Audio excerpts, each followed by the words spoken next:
Bonjour et bienvenue sur Écolo au boulot.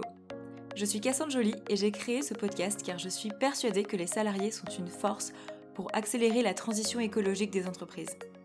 Avec ce podcast, prenez confiance en votre pouvoir et faites le plein d'idées pour agir concrètement. Alors maintenant, arrêtez de trier vos emails pour être écolo au boulot et concentrez-vous sur les actions les plus efficaces parce qu'il y a urgence à prendre soin de notre environnement. Je suis ravie de vous accueillir dans ce mouvement de professionnels qui osent faire changer les choses. Bonjour et bienvenue dans cet épisode qui est complémentaire dans le cadre de la mini-série Comment parler écologie sans se fâcher. Parce qu'on le sait des fois, on est dans des situations avec des collègues qui font des choses, on se dit « Oh là là, mais il comprend pas qu'il faut pas faire ça pour l'écologie !» On a envie de lui rentrer dedans. Et on a vu avec Nathalie Achard dans un épisode précédent que c'est vraiment pas la bonne méthode. En tout cas, elle le conseille pas.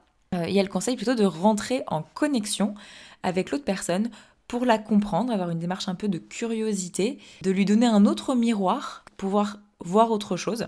Et c'est ce qu'on a mis en scène aujourd'hui à travers 3 exemples qu'on a interprétés sous forme de petites scénettes, comme si on était au théâtre. On s'est bien amusé avec le comité édito à inventer ça. Et on est parti sur 3 situations que vous pouvez rencontrer, qui sont un peu emblématiques de problèmes qu'on peut rencontrer quand on est écolo au boulot avec des collègues. On se dit « Oh mon Dieu, mais non, mais c'est pas possible !» Donc voilà, donc ça, ces situations, ce sont prendre l'avion dans un contexte professionnel, mettre le chauffage à fond dans les bureaux et une situation aussi vécue d'une des membres du comité édito, c'est mon collègue ne jure pour l'approvisionnement en fourniture que par Amazon et sa super livraison en moins de 24 heures. Donc, je vais lancer les 3 scènes et votre exercice dans cette écoute, ça va être d'essayer de trouver un peu la méthode qu'on utilise pour rentrer en conversation sans se fâcher. Et vraiment que la personne ne sente pas qu'on est en train de l'attaquer, de lui expliquer la vie, mais qu'on essaie de créer une connexion. Essayez de capter un petit peu la méthode qu'on utilise à travers ces discussions de bureau qui peuvent avoir l'air tout à fait naturelles. Allez, c'est parti!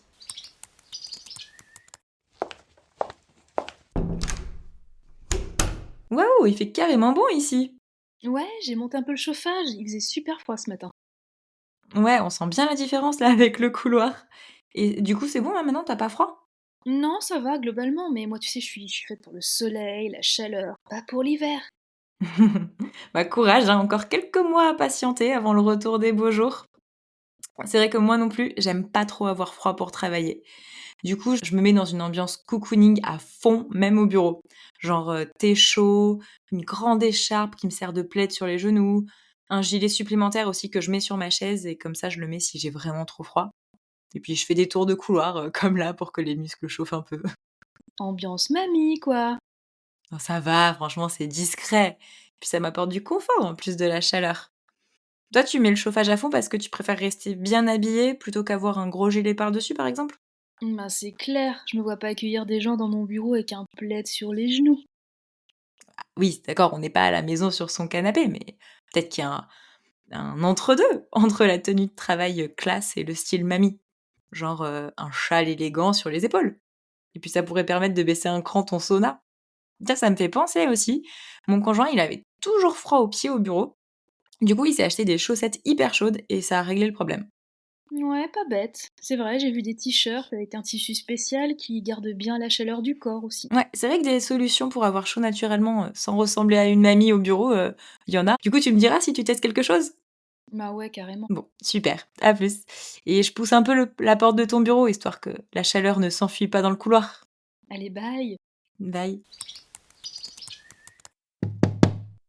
Eh salut, je cherchais du scotch dans la réserve et j'en vois pas. Tu sais s'il en reste caché quelque part? Je sais pas, je vais regarder avec toi. Non, c'était tout là. Je vais en commander sur Amazon, on l'aura demain matin ou plus tard. Moi, je vais demander à un collègue s'il peut me dépanner, parce que, bon, du coup, il y a pas d'urgence. Personnellement, tu sais, j'évite d'acheter sur Amazon pour des raisons écologiques qui me sont chères et pour encourager aussi, des entreprises françaises et le commerce local. Bah, tu sais, toutes les entreprises sont sur Amazon, hein, même les françaises.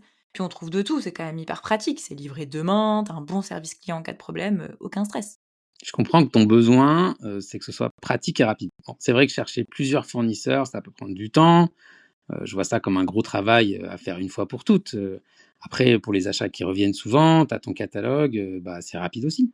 Bah, oui, oui, d'accord, mais bon, gérer les fournitures, tu vois, c'est pas mon travail. Moi, je fais ça pour rendre service à la boîte et je suis pas payée pour ça. Faut que je fasse mon vrai travail à côté. Donc, bah, ton catalogue, là, j'ai pas le temps de le créer. Et là, Amazon, bah, en 5 minutes, c'est réglé, on peut commander tous les jours et c'est même pas plus cher de le faire. D'ailleurs, merci de t'occuper de ça, c'est vrai que ça rend bien service.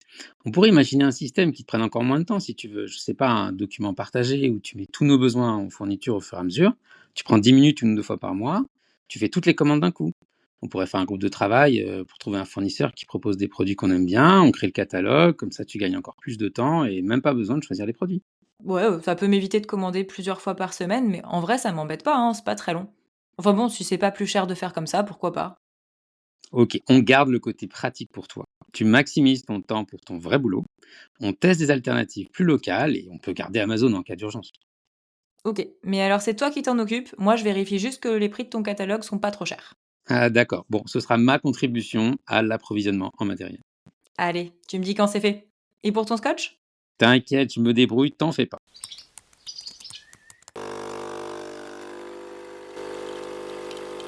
Café bien mérité après ce vol. Ah bon? T'étais où? À Toulouse. Aller-retour ce matin pour une réunion express avec un client. Tu t'es fait un petit Paris-Toulouse-Paris en avion? Juste pour ça? Bah ouais, obligé. Puis j'allais pas prendre le train, ça fait perdre trop de temps. Ah bah oui, je comprends, surtout pour 45 minutes de réunion. Mais pourquoi est-ce que tu ne leur proposes pas de la visio? La visio, certains clients aiment pas trop. Ça fait pas pro, tu vois, et moi je veux qu'ils aient une bonne impression, qu'ils voient que je suis sérieuse. Donc je me déplace dès qu'il le faut. C'est vrai, hein, tu fais toujours bonne impression auprès des clients. Ceci dit, je t'avoue quand même, hein, que ça m'interpelle que tu te sentes obligé de faire de tels déplacements pour les clients. Ça représente un impact environnemental énorme et même en fatigue et en confort pour toi. Moi, ça fait quelques années que j'évite l'avion autant que possible pour être cohérente avec mes valeurs. À ta place, limite, j'en voudrais à mes clients de m'obliger à me déplacer de si loin juste pour une réunion. Ouais, c'est comme ça que ça fonctionne, hein, c'est le business. Puis moi j'y peux rien si ça plombe notre bilan carbone. Enfin, je veux dire, faut faire tourner la boîte, donc faut aller voir les clients.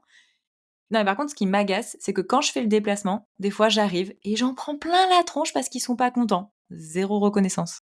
Ah, pas cool. Mais au moins, t'as déjà essayé de leur proposer autre chose? Organiser une visio si c'est urgent, ou grouper les déplacements pour se voir en présentiel. Tu vois, tu fais la tournée de tes clients, juste pour le relationnel, et pas pour régler les litiges. Bah franchement, non, j'ai jamais proposé. J'ai vraiment peur qu'ils me disent que je suis moins impliquée si je suggère autre chose.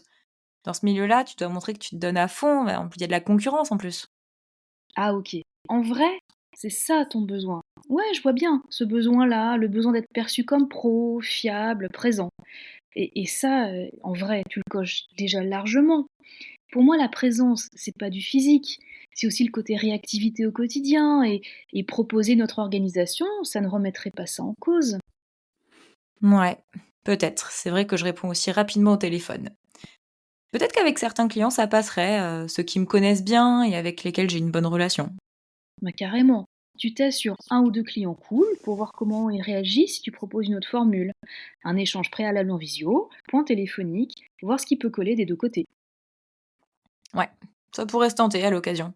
Je te tiendrai au courant si ça marche. Bah, j'espère bien que tu m'offriras même un café si ça marche, avec tout ce temps de déplacement que je te fais économiser. Ah bah, je sais pas parce que je risque surtout de vider la machine à café si je suis plus souvent au bureau, tu sais. Peut-être que tu t'en mordras les doigts et tu me demanderas de reprendre l'avion. Voilà pour ces 3 exemples. J'espère que vous les avez, déjà trouvés amusants. L'idée, c'était de proposer quelque chose d'un petit peu divertissant. Et est-ce que vous avez trouvé alors la méthode qu'on a utilisée dans ces scénettes pour ne pas se fâcher? Alors, peut-être que vous avez remarqué, donc la première chose qui est importante, c'est qu'on n'est pas rentré frontalement dans notre collègue en disant «Mais qu'est-ce que tu fais? C'est n'importe quoi». Voilà, vraiment, on n'est pas arrivé en mode donneur de leçons, parce que ça peut braquer la personne. C'était vraiment une observation de «Ok, c'est ça qui se passe». Après, la personne qui jouait, on va dire l'écolo au boulot, a parlé d'elle en général. Elle a parlé de comment elle se sent par rapport à cette situation ou comment elle fait pour en fait juste donner un miroir ou de nouvelles lunettes à son interlocuteur, pas pour lui imposer, mais pour lui donner à voir autre chose qui peut être inspirant pour lui ou pas, parce qu'évidemment on ne maîtrise pas si notre interlocuteur, ça va lui parler ou pas. Mais en tout cas, on lui présente. Et c'est ça notre travail, en fait. C'est juste de présenter des choses d'une manière différente de comment nous on vit cette situation. Et après, la troisième chose aussi qui a été importante, c'est d'aller creuser le besoin en fait. Nathalie Achard, elle nous disait, les actions ce sont des stratégies pour répondre à un besoin. Et finalement les stratégies, ok on va pas être d'accord sur la stratégie, mais le besoin qui est au-dessus, on peut le comprendre. Et c'est ça qu'on va chercher à comprendre chez notre collègue. C'est pas le fait qu'il aime ou pas Amazon, c'est le fait qu'il y a un besoin derrière. Et c'est pour répondre à ce besoin qu'il met en place cette action. Et peut-être que du coup, en comprenant ce besoin, on va être capable de l'orienter vers une action différente. Toujours, voilà, pas d'obligation, c'est de la proposition, vous l'avez vu dans les échanges. Des fois on se dit bon peut-être que le collègue va changer, des fois on se dit bon c'est pas sûr, on verra bien, ou alors bah ouais ok va se passer quelque chose et c'est chouette, ça avance suite à cette discussion. Voilà pour cet épisode qui a pour objectif d'être court, donc je m'arrête là. Si vous n'aviez pas écouté l'épisode avec Nathalie Achard sur comment faire face à un collègue qui se contrefiche de l'écologie, je vous encourage vraiment à l'écouter parce que elle nous explique avec des exemples et avec de la méthode, et c'est très très clair comment ça fonctionne, cette méthodologie qu'elle utilise, qui est la communication non violente. Et on va se retrouver aussi dans un dernier épisode de cette mini-série comme un atelier guidé où là, vous allez pouvoir repenser à une situation que vous avez vécue, dans une situation professionnelle autour de l'écologie, où vous sentez que vous êtes rentré dans le conflit, même sans crier évidemment, mais vous êtes rentré dans le débat et la connexion ne s'est pas faite. Et donc on va réfléchir ensemble, étape par étape, pour voir comment est-ce que la discussion elle aurait pu s'articuler autrement. Et moi je vais le faire avec vous, je vais partir d'un exemple personnel pour vous donner un exemple. Voilà, donc j'ai hâte aussi de vous proposer cet épisode, mais ça sera la semaine prochaine. D'ici là, portez-vous bien. À bientôt! Avant de conclure cet épisode, il faut que je vous dise aussi quelque chose d'important, c'est que cette mini-série ne s'arrête pas tout à fait là. J'ai une petite surprise pour vous, c'est que je vais organiser un atelier sur la communication non violente pour qu'on puisse échanger sur une situation qu'on a vécue et comment on pourrait la vivre différemment, comment on pourrait construire notre conversation autrement avec cette méthode.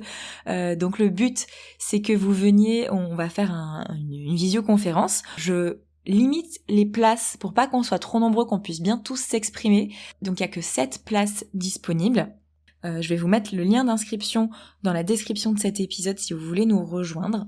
Ça va être le vendredi 19 décembre, juste avant les vacances de Noël, de 8h30 à 9h30 le matin.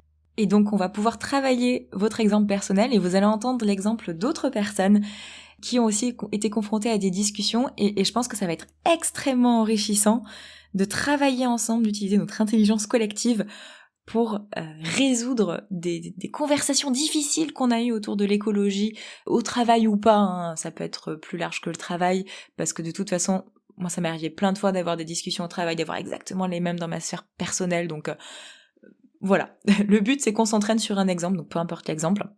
Donc voilà, venez, inscrivez-vous vite pour avoir votre place et j'ai hâte de vous retrouver dans cet atelier. Merci encore d'avoir écouté cet épisode jusqu'au bout. Et si vous cherchez d'autres idées, je vous conseille mon livre Écolo au boulot, 60 éco-défis pour agir. Publié aux éditions Jouvence et disponible chez vos libraires. Maintenant, à vous de jouer. Ciao!